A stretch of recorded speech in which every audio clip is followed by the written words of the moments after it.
नमस्कार बच्चों। जैसा कि आप जान रहे हैं कि आज आपका 11th क्लास का ज्योग्राफी का पेपर हुआ है क्लास 11th के बच्चों के लिए। और ये इवनिंग शिफ्ट का बेटा मार्किंग स्कीम है, यानी कि आंसर की जो ऑफिशियल है। तो इस ऑफिशियल आंसर की से आप अपने पेपर को मिलाएंगे, क्योंकि पेपर आपके पास है प्यारे बच्चों। तो चलिए हम पेपर को, तो जल्दी से आप अपना क्वेश्चन पेपर निकाल लीजिए प्यारे बच्चों, और इस ऑफिशियल आंसर की से आप मिलान करेंगे। और देखिए आपके कितने क्वेश्चन सही हो रहे हैं। ठीक है बच्चों। जिन बच्चों के अगर क्वेश्चन अच्छे जाएंगे वो अपने मार्क्स बताएंगे, जिनके अगर किसी कारण से कोई मिस्टेक अगर हो गया है तो भी बच्चे बताएंगे। परेशान होने की कोई ज़रूरत नहीं है। ठीक है, बस आप तैयारी करते रहिए, आपकी इसी बहाने बोर्ड की तैयारी हो रही है। आप पेपर के टाइम प्यारे बच्चों पढ़ के जाइए, और जो आपके सैम्पल पेपर उसको भी देख के जाए। ठीक है, तो चलिए देखते हैं कि ये क्लास 11th का है, ये ज्योग्राफी पेपर बच्चों। मिड टर्म का एग्जाम का आंसर की ऑफिशियल है। ठीक है, जैसा कि जानते हैं कि 70 नंबर का पेपर था आपका, 3 घंटे का समय था। और पहला जो क्वेश्चन आपका ये वस्तुनिष्ठ है, यानी कि ऑब्जेक्टिव टाइम में है।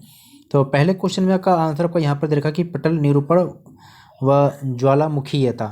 ठीक है, सेकेंड में था, सेकेंड का आंसर क सही है, यानी कि परमियन। थर्ड का ग है मरकेली मापनी। अब फोर्थ का ग है अरुणाचल प्रदेश। पाँचवें का क सही है नागालैंड व त्रिपुरा। और छठे का ख है अनाईमुड़ी। ठीक है, तो क्योंकि क्वेश्चन पेपर प्यारे बच्चों आपके पास है, इसलिए आप हम केवल आंसर बता रहे हैं आपको, आप मिलान करते चलिएगा। ठीक है, चलिए सातवें क्वेश्चन का आपका यही 82.5 पूर्वी है। ठीक है, यही मानकतम है। और आठवें का ग है जल विज्ञान जलवायु प्रदेश। ठीक है, नाइन्थ का ग में पहले का बी है, दूसरे का ए है, तीसरे का डी है, चौथे का सी है। तो इस प्रकार से आप देखेंगे बच्चों आंसर। और टेंथ की बात करते हैं, टेंथ के ख में के पहले का सी है, दूसरे का ए है, तीसरे का बी, चौथे का डी। यानी कि हम कह सकते हैं कि क्वेश्चन नंबर 9th में ग सही हो जाएगा आपका। ठीक है, और 10th में आपका ख सही हो जाएगा। ठीक है बच्चों, चलिए क्वेश्चन नंबर 11 को देखते हैं। 11 में ग सही हो जाएगा। ठीक है, मिलान कर लेंगे आप। और क्वेश्चन 12 बात करते हैं बच्चों, तो 12 में क सही हो जाएगा। ठीक है, इस प्रकार से आप देखेंगे। और 13 का देखेंगे, 13 का क सही हो जाएगा। और 14 का भी क हो जाएगा। और 15 का ग हो जाएगा। ठीक है, भारतीय मरुस्थल। ठीक है, चलिए क्वेश्चन नंबर 16 का देखते हैं बच्चे। 16 का ख छो मंडल। 17 का ख गणित। ठीक है, अब देखिए ये आपके सोर्स बेस पे आधारित क्वेश्चन है, यानी कि अनुच्छेद, यानी कि पैराग्राफ कह सकते हैं आप। तो 18 क्वेश्चन का जो क है, क में दूसरा सही है वायु। ख का तीसरा है अपर्दन। ग का पहला सही है गतीय ऊर्जा। घ का तीसरा है भूमिगत जल। ठीक है, 19 का पहला इसका क सही है मेसोजोइक। दूसरे का ग है लूणी नदी। तीसरे का ख है लवण झील। और चौथे का क है लूणी। ठीक है, चलिए तो अब यहाँ पर हम करने वाले हैं लघु उत्तरीय क्वेश्चन, यानी कि लॉन्ग क्वेश्चन को खंड ग में। ठीक है, और क्वेश्चन नंबर 20 है बच्चों। ठीक है, 20 का अब आंसर यहाँ पर देख लेंगे, बाकी क्वेश्चन पेपर तो आपके पास होगा। तो 20 में पहले पॉइंट में लिख सकते हैं कि भाई ऊंचे पर्वत गंगा ब्रह्मपुत्र महानदी कृष्णा गोदावरी और यहाँ पर कावेरी होगा बच्चों, से सही कर लेंगे कावेरी जैसी बड़ी नदियाँ। सेकेंड में कि उत्तर में हिमालय पर्वत, उत्तर पश्चिम में हिंदकुश व सुलेमान श्रेणियाँ। थर्ड में उत्तर पूर्व में पूर्वांचल पहाड़ियाँ। फोर्थ में है दक्षिण में विशाल हिंद महासागर। पाँचवें का है उत्तर भारत का विशाल मैदान। ठीक, इसके अलावा और भी कोई पॉइंट आपने लिखा है तो भी सही हो जाएगा। इन सारे लॉन्ग क्वेश्चन में ज़्यादा परेशान होने की जरूरत नहीं होती बच्चों पे। ठीक है, टीचर अपने अनुसार भी चेक करते हैं। और 20 के अथवा वाले क्वेश्चन। ठीक है, इसमें पहला है कि भारत का प्रायद्वीप भाग जो हिंद महासागर की ओर उभरा हुआ है। दूसरा है कि भारत के उत्तर में हिमालय पर्वत। थर्ड का है कि भारतीय मरुस्थल। फोर्थ का है तटीय रेखा जो 75-17 किलोमीटर पर विस्तृत है। पाँचवा है कि द्वीप समूह अंडमान निकोबार व लक्षद्वीप। इसके अलावा कोई और भी आंसर होगा उसे भी आप कर सकते हैं। ठीक है, 21 क्वेश्चन है।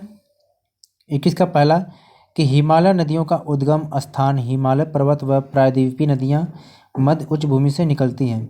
सेकेंड है कि हिमालय नदियाँ बारहमासी हैं, जबकि प्रायद्वीपीय नदियाँ मौसमी होती हैं। ठीक है, और थर्ड है इसमें प्यारे बच्चों, थर्ड पॉइंट है कि हिमालय नदियाँ ऊबड़ खाबड़ पर्वतों से गुजरती नदियाँ हैं व लंबे मार्ग तय करती हैं। प्रायद्वीपीय नदियाँ निश्चित मार्ग पर प्रभावित होती हैं।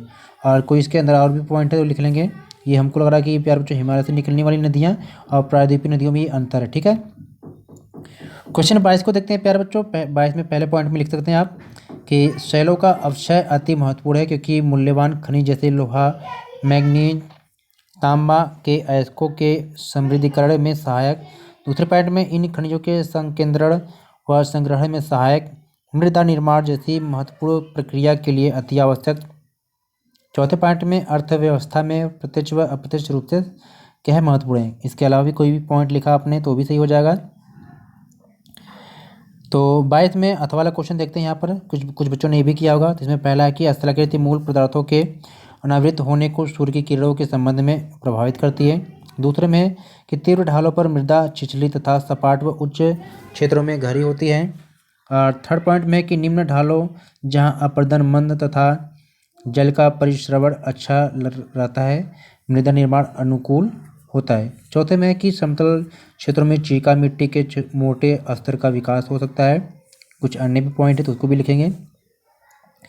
23 क्वेश्चन का आंसर है पहले पॉइंट में कि महत्वपूर्ण लवण जल की झीलें जैसे डल और वूलर का स्थित होना। सेकंड में है कि लवण जल झीलें जैसे पांगांग सो और सुमुरिरी इस हिमालय में पाई जाती हैं। ठीक है। थर्ड में गुलमर्ग, कश्मीर घाटी सहित अनेक स्थान अपने सौंदर्य के लिए जाने जाते हैं। फोर्थ है प्रसिद्ध तीर्थ स्थान जैसे वैष्णो देवी, अमरनाथ गुफा, चरार ए शरीफ यहाँ स्थित है। पांचवा है जोजिला, बनिहाल व खरदूगला जैसे महत्वपूर्ण दर्रे का स्थित होना। कोई अन्य भी पॉइंट है तो उसको भी कर सकते हैं आप।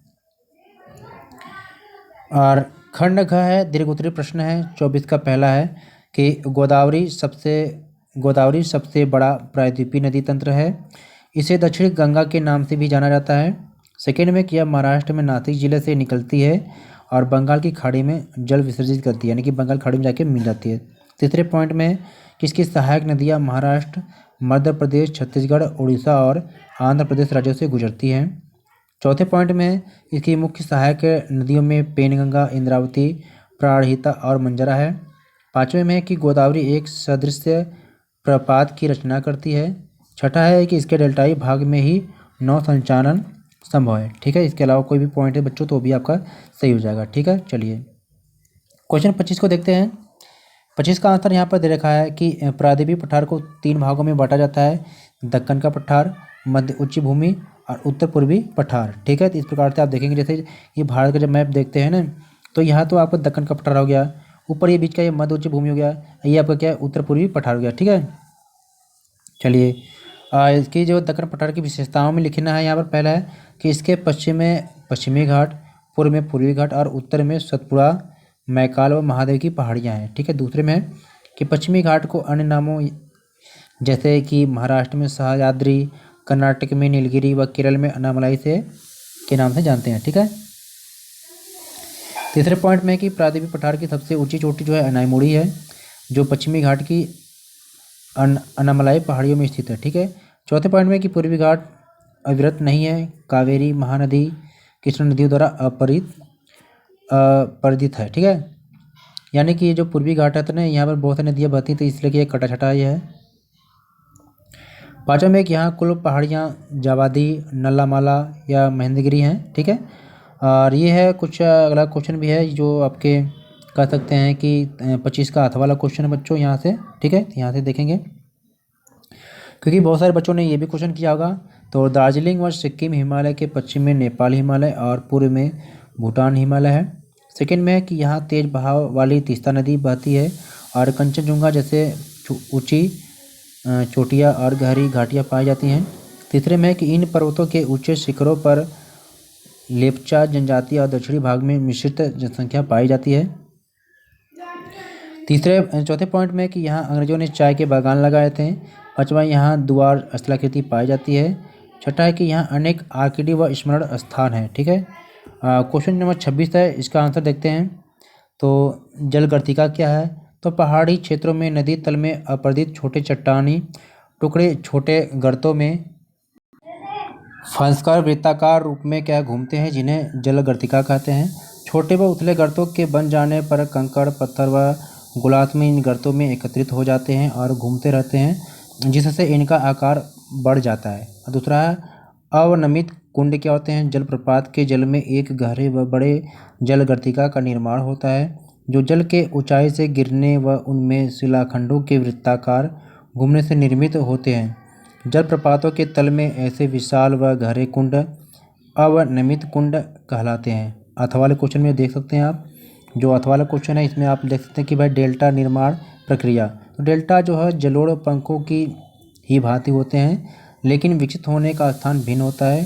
सेकंड में है कि भाई नदी अपने लाए हुए पदार्थों को समुद्र में बिखेर देती है। तीसरे में है, अगर यह भार समुद्र में दूर तक नहीं ले जाया गया तो यह तट के साथ क्या है, शंकु के रूप में एक साथ फैल जाता है। चौथे पॉइंट में कि डेल्टा का निक्षेप व्यवस्थित होता है, मोटे पदार्थ तट के निकट व बारीक कण सागर में जमा हो जाते हैं। ठीक है, तो ये यहाँ पर था प्यारे बच्चों। पाँचवें पॉइंट में यहाँ से देखेंगे, जैसे जैसे डेल्टा का आकार बढ़ता है नदी वितरिकाओं की लंबाई बढ़ती जाती है, डेल्टा सागर के अंदर तक बढ़ता जाता है। ठीक है, कुछ और भी पॉइंट हो सकता है। अब क्वेश्चन नंबर 27 का आंसर यहाँ से लिखेंगे कि तापमान स्थिति के आधार पर वायुमंडल की निम्नलिखित जो परतें होती हैं, तो जानते हैं कि भाई परतें 5 प्रकार की होती हैं। क्षोभमंडल है, क्षोभमंडल यहाँ पर है, क्षोभ सीमा है। क्षोभमंडल में क्या है कि यह वायुमंडल का सबसे निचला परत यानी संस्तर है। इस संस्तर में तापमान प्रत्येक 165 मीटर की ऊंचाई पर 1 डिग्री क्या है, घट जाता है। ठीक है, तो मौसम परिवर्तन इसकी प्रमुख विशेषता है, यानी कि सारी मौसम संबंधी गतिविधियाँ इसी मंडल में पाए जाते हैं। क्षोभ सीमा क्या है कि समताप मंडल व क्षोभ मंडल को अलग करती है। जैसे मान लीजिए हम ये कह सकते हैं कि ये लाइन है, मान लीजिए ये क्षोभ मंडल है, ये समताप मंडल है। तो क्षोभ मंडल समताप मंडल को अलग करने वाली जो ये लाइन है, तो यही आपकी कहलाएगी क्षोभ सीमा। ठीक है, चलिए समताप मंडल, इसमें ओजोन परत पाया जाता है। देखिए कितने इंपॉर्टेंट क्वेश्चन है कि भाई समताप मंडल में यानी कि ओजोन परत कहाँ पाया जाता है, समताप मंडल में पाया जाता है। तो पराबैंगनी किरणों को अवशोषित कर पृथ्वी को ऊर्जा की तीव्र तथा हानिकारक तत्वों से बचाती है। कौन, ये ओजोन परत। मध्य मंडल है, इसमें ऊंचाई के साथ साथ तापमान में भी कमी आती है, जो 80 किलोमीटर पर क्या -100 डिग्री हो जाता है। आयन मंडल, पृथ्वी द्वारा भेजी गई रेडियो तरंगे इस संस्तर के द्वारा वापस पृथ्वी पर क्या है, लौट आती हैं। यहाँ ऊंचाई बढ़ने के साथ तापमान में वृद्धि शुरू हो जाती है। ठीक है, वहिर्मंडल के सबसे ऊपरी परत है, इसके बारे में बहुत कम जानकारी उपलब्ध है। क्वेश्चन 28 है कि भूकंप के प्रकार। भूकंप के प्रकार पहला यहाँ पर है कि विवर्तनिक भूकंप, यानी कि भ्रंश तल के किनारे चट्टानों के सरक जाने के कारण उत्पन्न होता है। दूसरा ज्वालामुखी जनित होता है कि ये अधिकांशतः क्या सक्रिय ज्वालामुखी क्षेत्रों तक ही सीमित होते हैं। ठीक है, तीसरे नंबर में है कि नियात भूकंप खनन क्षेत्रों में अत्यधिक खनन कार्य के कारण उत्पन्न होते हैं। चौथा है कि विस्फोट भूकंप, परमाणु व रासायनिक विस्फोट से भूमि में कंपन होता है। पांचवा कि बांध जनित भूकंप, बड़े बांध वाले क्षेत्रों में उत्पन्न भूकंप। और अब ये मैप पे आधारित जो क्वेश्चन था प्यारे बच्चों, तो ये मानचित्र पर आधारित क्वेश्चन था। जो 29 वाला जो था, ये केवल दृष्टिबाधित विद्यार्थियों के लिए था। ठीक है ना।